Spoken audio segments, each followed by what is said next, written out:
Formula One is back with a bang.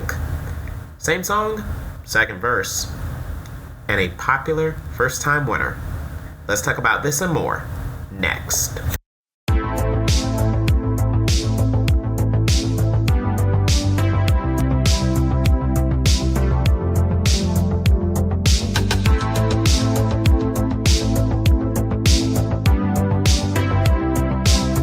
Hop in, buckle up, and get ready to lay it on the line.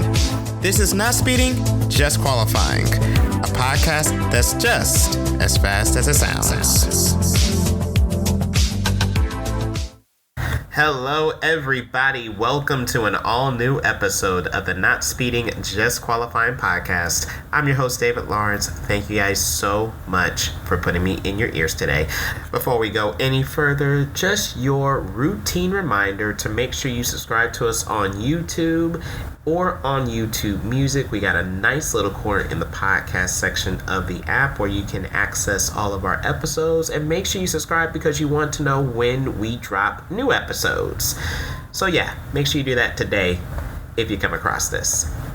Before I go any further into the episode, I just want to say thank you guys so much. Last week I had quite a personal episode that was in need of a very big mental break. I was preparing to do my F1 preview and to do a recap of the racing action from the weekend before, but I just came to the realization I just wasn't there mentally, and I want to make sure I was giving my absolute best for these episodes. So I thank you all in advance for bearing with me while I kind of got myself back to 100%. With that being said, we are there, and it's time to go up to 10 with a weekend recap of everything that went down in the weekend of motorsports. And we're going to start in Australia with Supercars. I got you, didn't I? Thought you were going straight to Formula One. Not yet. Supercars were in action as part of the Australian Grand Prix support ticket. The Melbourne Super Sprint, which was awarding the Larry Perkins Trophy, took place this weekend. 4 races from Thursday to Sunday, and we're going to go through it all. And if you're a Chevy fan, this was a weekend for you. It was an all Camaro weekend at Albert Park.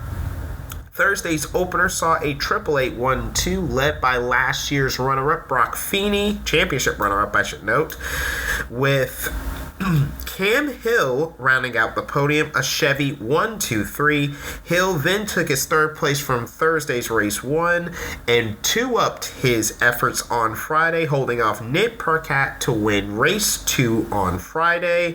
Will Brown, who finished second on Thursday, finished third on Friday. The bow ties completely dominated Friday's sprint, taking the top 5 positions. Saturday's race 3, another Chevy podium, another 888-1-2, but they reversed the finishing order of Thursday. Will Brown taking the victory over Brock Feeney, with Nick Percat getting his second podium of the weekend in third. Unfortunately for Supercar fans, that's where the fun ended. The series did attempt to run Sunday's 4th and final race of the weekend. They did do a safety car start. They got the race 2 laps in, but there was too much standing water. The rain was just too heavy, and Supercar officials made the decision to abandon Sunday's 4th and final sprint. So no points given. Race doesn't even happen. And because of that, the Larry Perkins Trophy was decided by the totality of the 3 races prior, and with a podium in all 3 races, Will Brown will take home the Larry Perkins Trophy for the 2nd year in a row for amassing the most points from the Melbourne Super Sprint weekend. Next up for the Supercars Championship is their annual trip to New Zealand. They will run 440 kilometers at Taupo Motorsports Park, April 10th through the 13th. Alright, here's what you guys are here for. Formula One is back for 2025, the Australian Grand Prix. If I had to describe this Grand Prix in one word, chaotic. Wet, dry and wet again at the end, just to keep every last one of us guessing. But boy, this curtain raiser was worth every second of it. Shout out to everyone who stayed up late night on the East Coast to watch. Prime time viewing for you West Coast followers. And boy, let's just say the world was tuned in. It was a day to forget for the rookie crop. The highly touted line of Formula One rookies, 5 of them in total. It just was not their day. Poor Isaac Hadjar had a crash on the formation lap. Jack Doohan and Gabriel Bortoleto also crashing, ending their days early.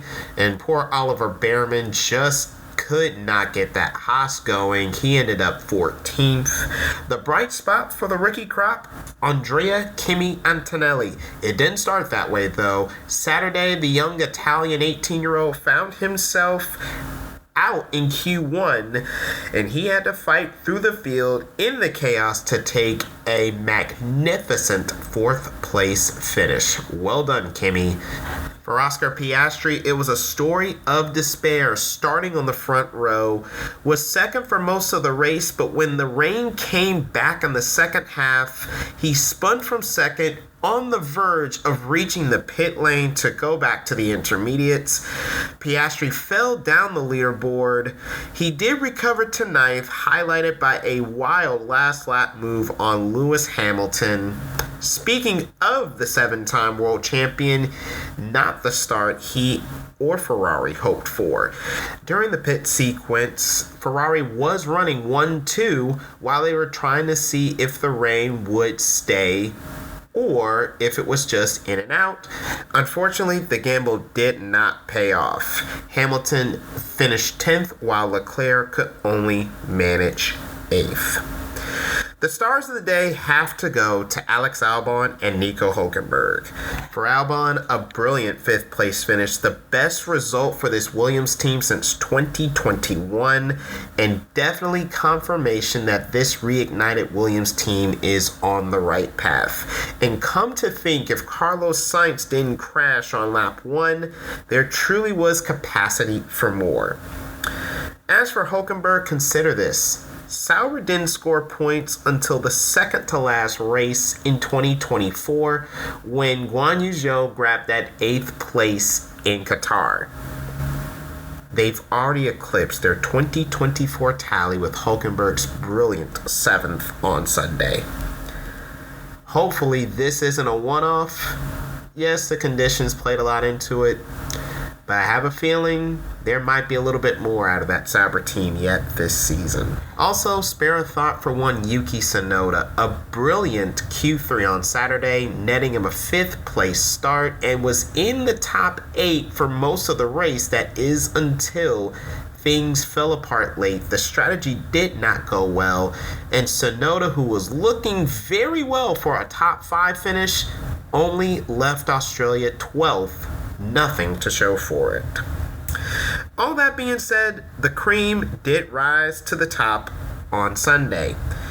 Lando Norris won the pole on Saturday and held off a pestering Max Verstappen all race long, right up to the very end as Verstappen was challenging the Brit on the final lap. Verstappen looking all throughout the final 2 sectors to see if he could get close to Norris to pull a pass, but to no avail. Lando Norris wins the Australian Grand Prix for McLaren in a statement performance that lets the world know he is ready to fight for this world title in 2025. Verstappen for 2nd, George Russell rounds out the podium in 3rd. Norris, of course, has the championship lead on 25, and the Constructors' Championship is a dead heat as McLaren and Mercedes leave Australia on 27 points apiece. Also on track at the Australian Grand Prix was the season openers for both the Formula 2 and Formula 3 seasons.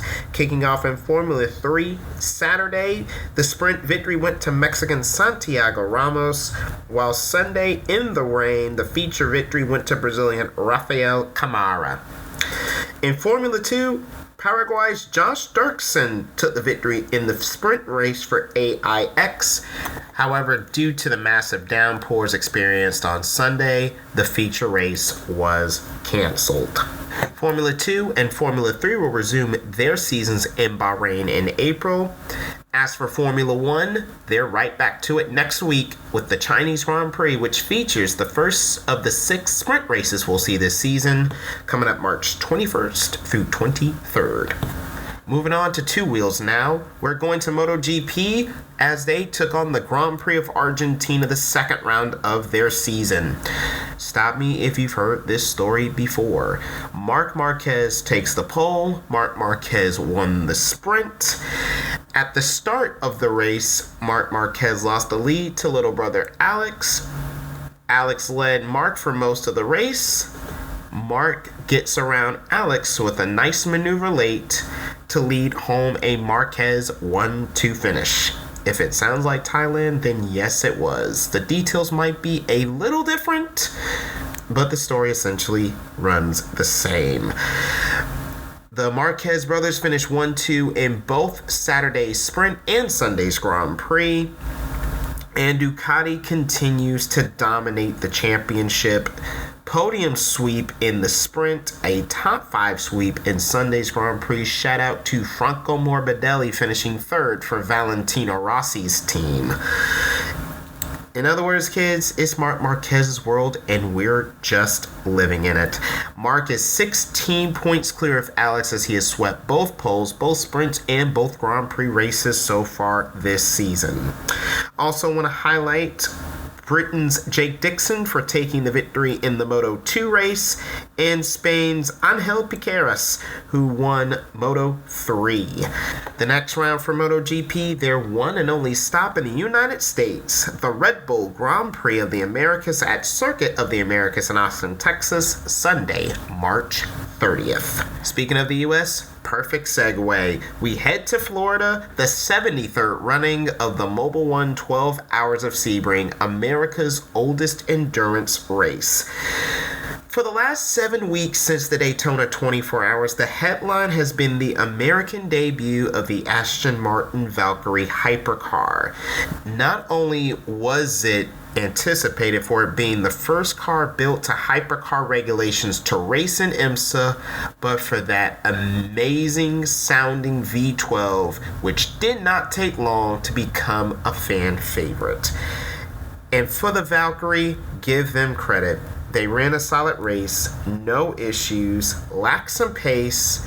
Eventually they finished the race 2 laps down in 9th.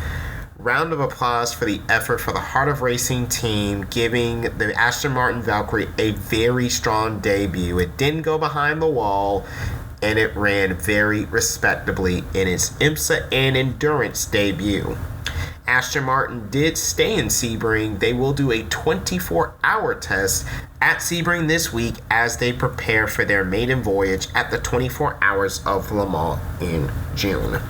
With that being said, back to the race. All 4 classes were determined by seconds, some seeing battles into the final hour. It was talked up, but with 46 minutes to go, the late race yellow that everyone was anticipating finally arrived as the tire carcass from a flat tire on the Lone Star Racing Mercedes gave way in the middle of the backstretch. And fittingly, GTD saw one of those battles inside that final half hour after the restart. Philip Ellis in the Windward Racing Mercedes, after an intense battle with Jack Hawksworth in the Vassar Sullivan Lexus, took the lead for good with 20 minutes to go to seal the victory for Russell Ward and Indy Donchy of Holland. While in GTD Pro, it was redemption for Rexy. After the damage of Daytona, AO Racing and Porsches take the spoils of victory. Alessio Pacariello, Klaus Bachler, and Lauren Heinrich taking the first endurance victory for AO Racing in IMSA competition. While Rexy pulled away in GTD Pro in the final half hour, there was drama afoot in LMP2 as they produced the final lead change of the race inside the final 15 minutes. The 04 CrowdStrike Racing APR Orica of Malfi Jakobsen of Denmark was leading until it collided with the GTD Corvette of AWA Racing at Sunset Bend. The incident resulted in a penalty for Jakobsen and the 04, and while the incident took place, through went the number 43 Inter-Europol Competition Orica, driven by Tom Dillman, Bijoy Garg, and Jeremy Clark. Dillman held off Sebastian Bourdais in the number 8 Tower Orica to score the LMP2 win. And in the main attraction of the GTP class, Penske perfect rules again. Felipe Nasser, Lauren Van Thort, Nick Tandy, the number 7 Porsche sweeps the 36 Hours of Florida, winning the 73rd Mobil 1 12 Hours of Sebring, 353 laps, 1,306 miles, 2,100 plus kilometers over the span of 12 hours. And it was truly Penske perfect as Porsche took a 1-2 finish with the number 6 finishing second, and just like in Daytona, on the podium with the Penske Porsches was the Acura of Meyershank Racing. This time it was the number 93 entry that rounded out the top 3. Next up for IMSA, a trip to California, the Acura Grand Prix of Long Beach, a 1 hour 40-minute sprint for both the GTP and GTD classes. Saturday, April 12th, you will see the action on USA Network and Peacock. You can listen to it on IMSA Radio. And rounding out our recap of this very festive weekend, a triple header in Las Vegas for NASCAR. Kicking off with the NASCAR Craftsman Truck Series, the EcoSave 200 Friday night. And it was Heim time in Sin City, second win of the season for Tricon Garage's Corey Heim. Grant Enfinger followed him home second, Tanner Gray third, Ty Majeski defending series champion in fourth, Lane Riggs rounding out your top 5. Saturday, the NASCAR Xfinity Series in action with the Laguna.